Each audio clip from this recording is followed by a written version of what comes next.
Hello everybody and welcome to another episode of the Sitrep podcast. What we're going to be looking at today is a game of Avalon Hill's Panzerleiter system published during the 1970s, specifically Raymond Cruz's Panzerleiter 1940 variant, which looks at the German campaign that invaded into the Western Allies during May and June of 1940. So this is a game that my friend Dylan and I played live recently on Sitrep podcast channel, where the Allies walked away with, believe it or not, a pretty serious victory. So we're going to take another look at this game today with some slight tweaks to the scenario design, and we're going to see if maybe we can come up with a little bit of a better solution. So of course, as everybody knows, the Case Yellow Blitzkrieg was launched into the Netherlands, Belgium, Luxembourg, and France starting on May 10th, 1940. So obviously there's an 80th anniversary, kind of sort of a commemorative element that we're doing here. It would into these Western Allied nations. They also would fight, of course, the British Expeditionary Force, and this would lead to Dunkirk. This would lead to the fall of France, and pretty much the German conquest of most of Western Europe in May and June of 1940. So again, everyone remembers how this scenario more or less works. I won't go through all the history again. And so again, we're going to be doing a small part of the beginning of that campaign here in Panzerleiter. We'll see here where I'm indicating with this little drawing tool. That's the scaled area of our map. So that little yellow rectangle there is the actual size of our Panzerleiter battlefield that we're going to be looking at in today's game. Okay, so here's the map that I have drawn up for Panzerleiter. These are modified to 150 meter hexes, not the 250 meters that we normally see in Panzerleiter. We've gone over this already in the live stream game earlier in the week, so I won't go into it in too much detail. But to kind of summarize, the Germans are of course coming in from the east. They're going to try and take all 5 of these objective hexes. There are a total of 5 of them that are marked by these yellow icons. All 5 of these objective hexes within 10 turns of the game. That's going to be very, very hard because some of these are in urban hexes, some of them are in concrete urban hexes. They extend way back into the Allied defense zone. This is going to be a very, very, very tough job for the Germans to do in the allotted time. This is how asymmetric sort of victory conditions work in a historical war game, or at least a historical approximate war game, where, like they say, war is never fair. The attacker is always going to have overwhelming force, but what's going to happen is the attacker also carries the burden of victory. All the defender has to do is to hang on to at least one of these objective hexes at the end of turn 10.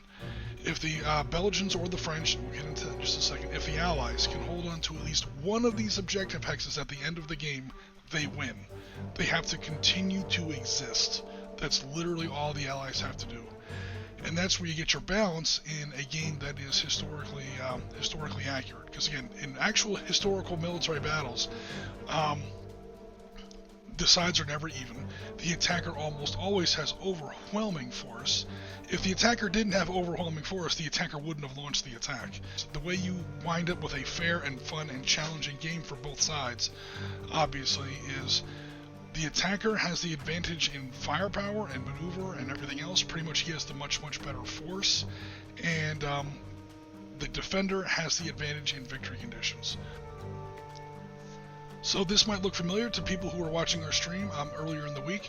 We have the Belgians set up here. This is sort of the border between Belgium and Luxembourg. So this town here of Martelanga, if I'm even coming close to saying that right, Martelanga is right on the border. So, to use my little drawing tool here, this is pretty much the border between Belgium and Luxembourg. So the Germans have spent the last 45 minutes or so, this is early in the morning of 10 May 1940, crashing through Luxembourg. And their job is going to be, again, to kind of smash through these roads and start taking these objective hexes. Again, 1, 2, 3, 4, 5. Now, historically, this was pretty much all that was there. We're looking at a small element of 1st Chasseaurs de Adrennais regiment. These are the this is the Belgian sort of a light cavalry force. I'm using that phrase kind of loosely. That is sort of, trying to hold on to the wooden, roads through the southern part of the Ardennes forest. And obviously they held on as long as they could. Historically, they couldn't hold on very long, and they eventually either fell back or were overrun. The Allied plan was that the French would be coming into Belgium from the west as soon as the expected German attack started. The Belgians would fall back, the French would come up, they would meet along some of these river lines here in Belgium, and then from there they would present a unified defense. Obviously that didn't work. The German artillery and the Luftwaffe were much too effective. The Germans bombed all the communication hubs, they bombed the rail lines, they bombed the bridges, they shelled the roads.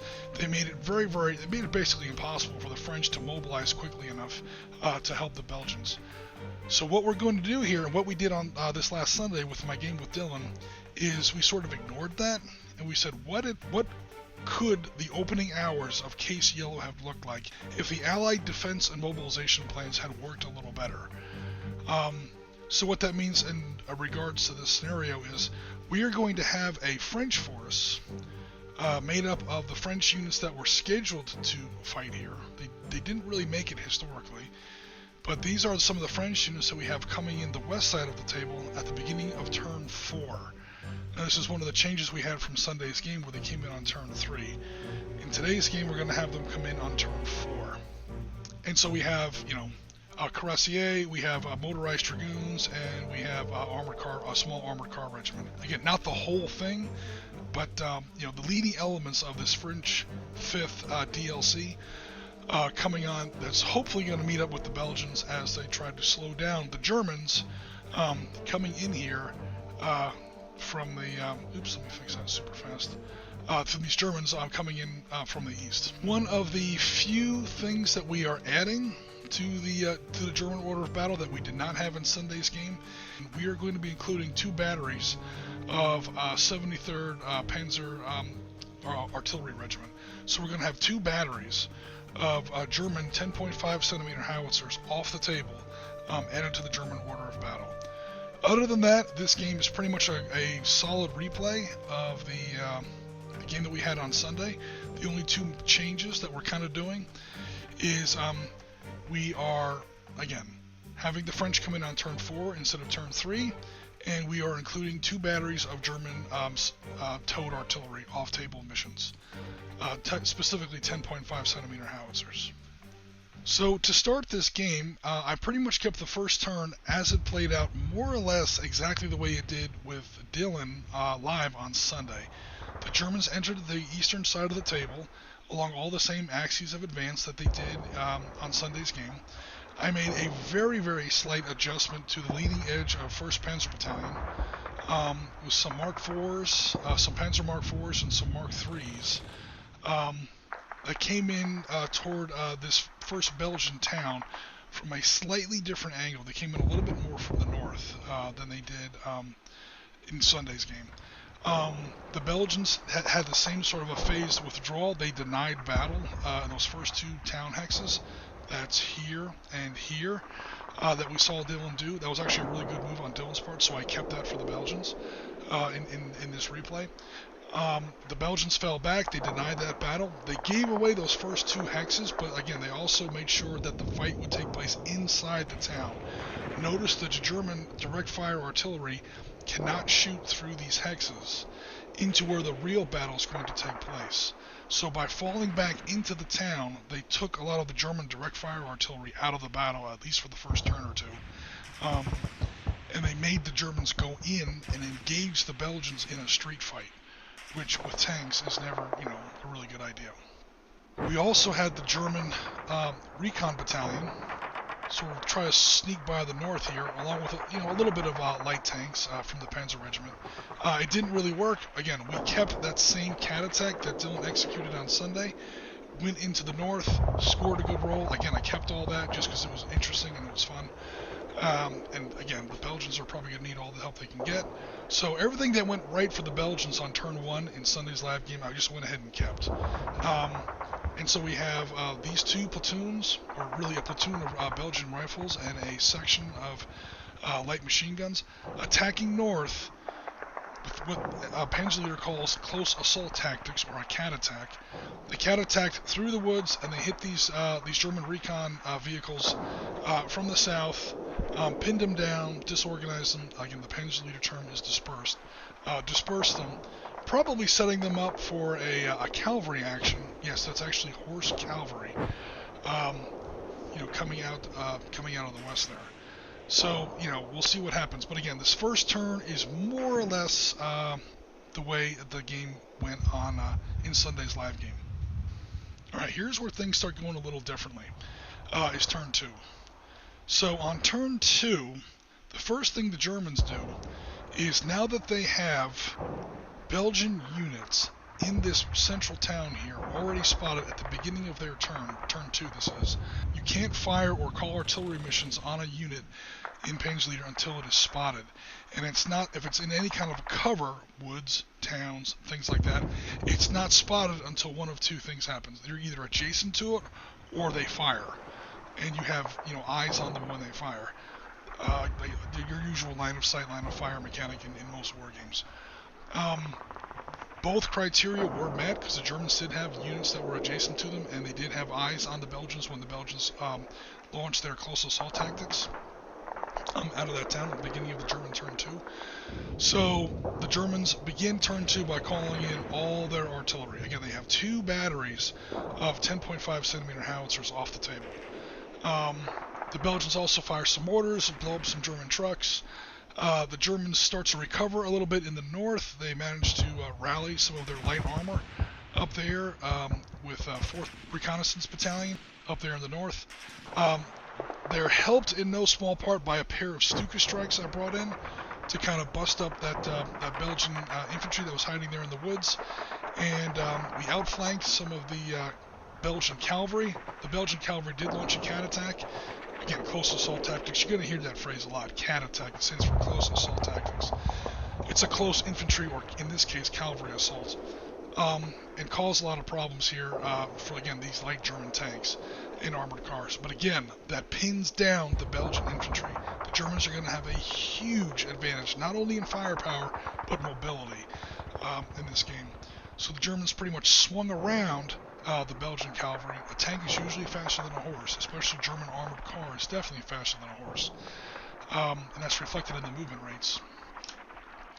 And they swung around behind them. They forced the Belgians to either attack, or if they tried to run, they would just get machine gun with opportunity fire.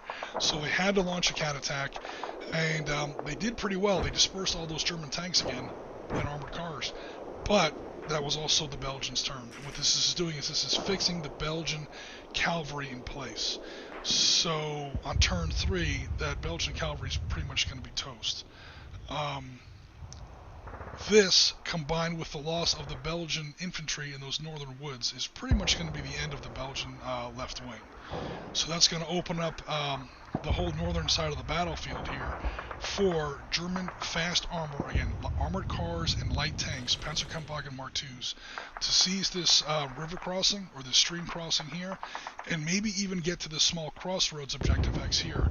Maybe they can even get to it before the French arrive, but we'll see how that works out. Meanwhile, in the south, there's not really any kind of combat at all. The Germans have sort of swung around this stream, and a good element of 1st Panzer Battalion, 1st Panzer Division, is now completely outflanked the Belgian right wing here, sliced it off from the Belgian main body, more or less, and has pretty much bypassed 2 understrength Belgian infantry companies down here in these southern woods.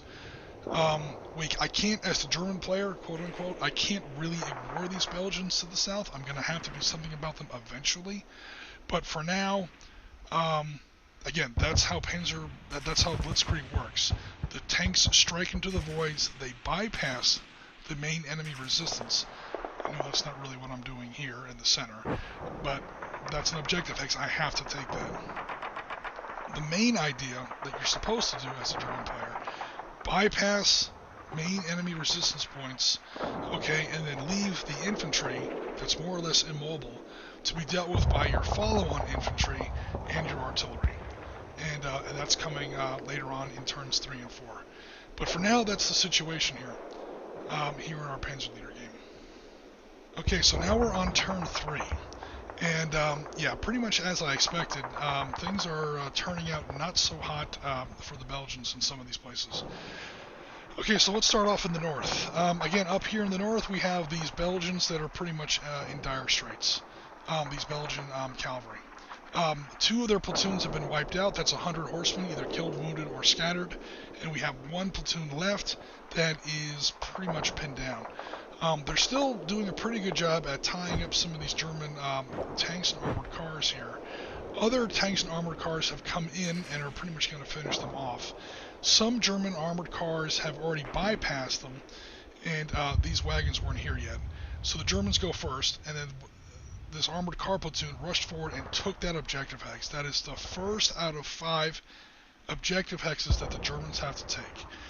Now, the Belgians on their turn then moved some of their empty transport units and sort of clogged up this road as best they could. It might seem a little gamey, but what the Belgians are really just trying to do here is stall for time. They have allies coming in the form of the French, 5th DLC, and they're trying to do anything they can to clog up any kind of German advance. So, in order to make sure that the German armor down here, the real German armor, you know, including Mark IIIs and Mark IVs, can't just, you know, blitzkrieg up this road and reinforce this, reinforce that objective hex in the north, is they've parked empty transport units in here. And, okay, they're not going to last more than 2 seconds, but the point is the German player has to take a turn to spot them and either assault them or overrun them. You can't overrun in woods. So, yeah, the Germans are going to have to take some time to go in here and clean out these empty wagons and empty trucks. It's going to take maybe a turn or 2, but again, the Germans are on a very tight timeline here. They have to take all 5 objective hexes in 10 turns. It's not going to be easy, especially with the Belgians playing these delaying tactics like this. So the first German in the center here, the first German artillery mission has gone ahead and landed on the objective hex. These guys are in stone buildings. So I should point out that we are using Arab-Israeli War urban hex rules, because the city and town hex rules in Panzer Leader make less than no sense. The 3rd edition of the game is Arab-Israeli Wars, and if we actually kind of port some of those rules back into Panzer Leader, we come up with a much better game. Not all of them. Panzer Leader is still one of the best games ever created, but there's 3 additions to the game: Panzer Blitz, Panzer Leader, Arab-Israeli Wars. And if you bring the best rule set, like the core mechanics of Arab-Israeli Wars, and you kind of, you know, retrofit that back into Panzer Leader scenarios, you come up with some really great games. One of those retrofits is here in the way urban hexes work. So let me go ahead and zoom in here. Because in the Belgian center, because there's a lot going on here. Okay, so we have German motorized infantry attacking this town from 3 sides. They're backed up by flat guns who can't really see anything yet. We have motorcycle recon troops. We have 3.7 centimeter anti-tank guns. The Germans are really bringing all their firepower that they can to bear on this. 2 of the most valuable units that the Germans have in this game are going to be these Mark IVs with the short-barreled 7.5 centimeter assault howitzers. Never mind the tank-killing guns. It's not about killing tanks in almost all Panzer Leader games. One of the great things about Panzer Leader. It's about digging infantry out of entrenchments, digging infantry out of towns, out of woods, and things like that. Especially for the attacker when you are charged with seizing certain victory hexes, objective hexes. So it's a combined arms assault here. We have tanks, we have infantry, we have artillery, and we have some air support as well in some other places of the battlefield. The Germans are really bringing all this stuff to bear that they can on this objective hex. There's an objective hex under there somewhere, I promise. But again, there's a lot going on there. Now, how you do this in Panzer Leader is, again, by stacking up different attacks in the turn sequence. There's an indirect fire artillery segment. That's when you drop in mortars and howitzers. Maybe you disperse them, maybe you pin them down, maybe you knock 1 unit out of that hex, because you're allowed to have 3 units in a hex. Again, this is 150 meter hexes, house rules, just bear with me.